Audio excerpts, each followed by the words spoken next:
Hello,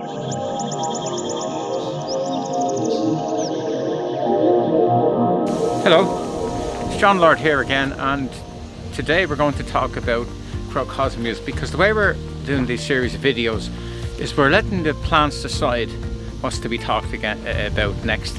And Crocosmias, this is the last day of July, or maybe it's the first day of August. Crocosmias are starting to come into their own.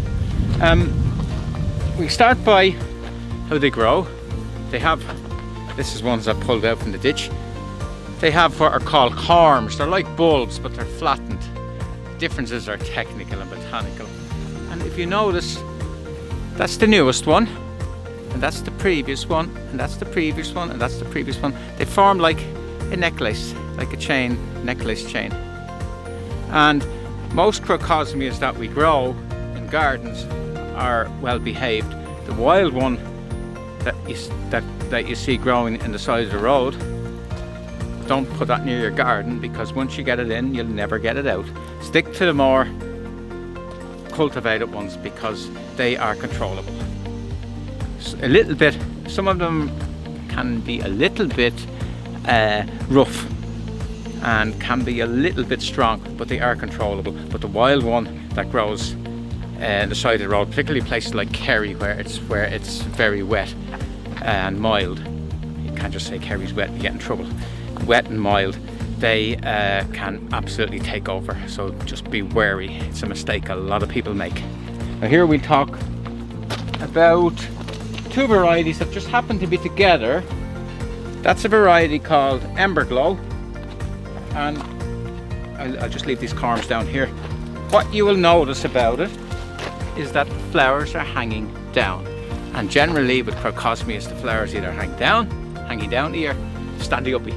And as it happens, we have a standy uppy one here. Now look at the difference.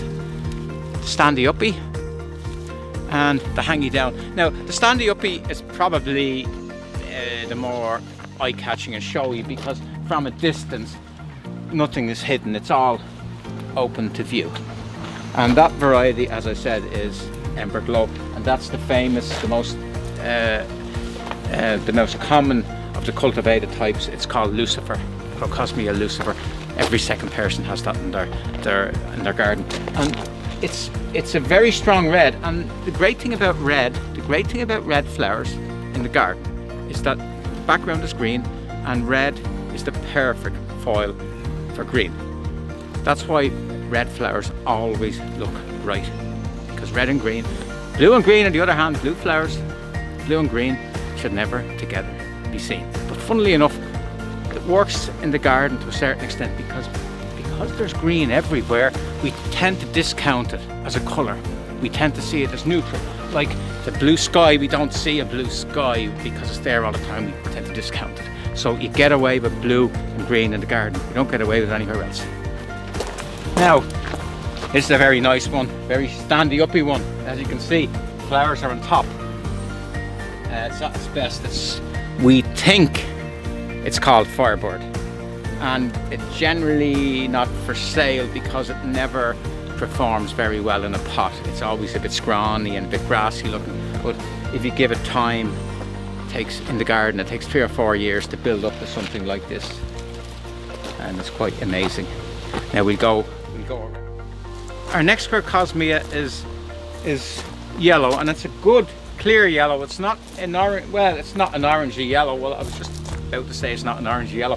I look over here and I see a proper yellow Coreopsis, and we just. So if you look, you can see a difference there. But as Crocosmias go, and most Crocosmias tend to be orangey at the orange end of things, it's a good clear yellow. Now it's called Paul's Best Yellow, and whoever Paul is, fair play Paul, he did a really good job. I thought that was, it's only dandelion seeds are blown away to produce dandelion plants in the border for next year to give me work to do. That's their purpose.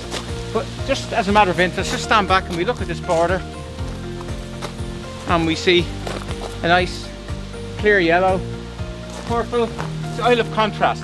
Purple, slightly different yellow, different, you see the contrast, and then white to the yellow again, and a sort of a pinky reddy. And I think, if I don't mind, and then a bit of ordinary fennel, just ordinary fennel that you would use if you're cooking fish in the background. I love fennel because it's sort of airy and it's a nice little combination, isn't it? Even if I say so myself. Now, these Crocosmias were only planted about 2 months ago, and I had a little dilemma because this geranium was here and I was afraid if it was very, very orange, the Crocosmia would totally clash. But you put a yellow one in. It's a new variety, I've never grown it before. Now it's not a standy up or a leany downy. It's a sort of a straighty outy. It's called Columbus, and it's only flowered. I've only seen it's only started flowering about 2 or 3 days ago, and I think it's going to be very good. Now look at this. When they were doing them in the nursery, they put the bulb, they put the corm of a different one in. That one is Carmine Brilliant, which I've never seen before, and I think we'll leave it.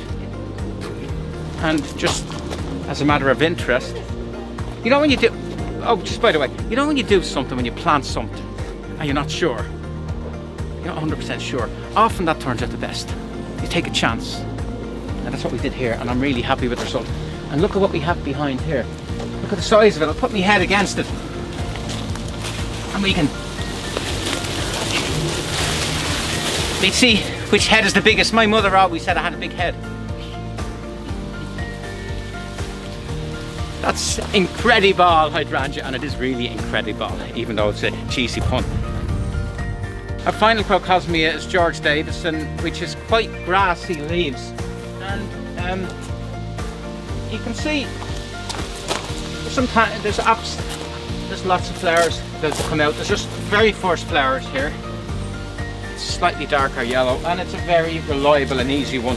Now with Crocosmias, don't give them too much shade. Now they will grow in shade, but they just give you plenty of leaves and give you very few flowers, so they need a little bit of sun, and or a lot of sun. In fact, full sun is really good for them, and they don't like being too dry, which is generally not a problem in this country. If they start producing no flowers, dig the lot up, split them, put them back again, bit of fresh compost in, open up the soil, put them back in again, and they generally reflower, because plants want to flower, they want to produce the next generation.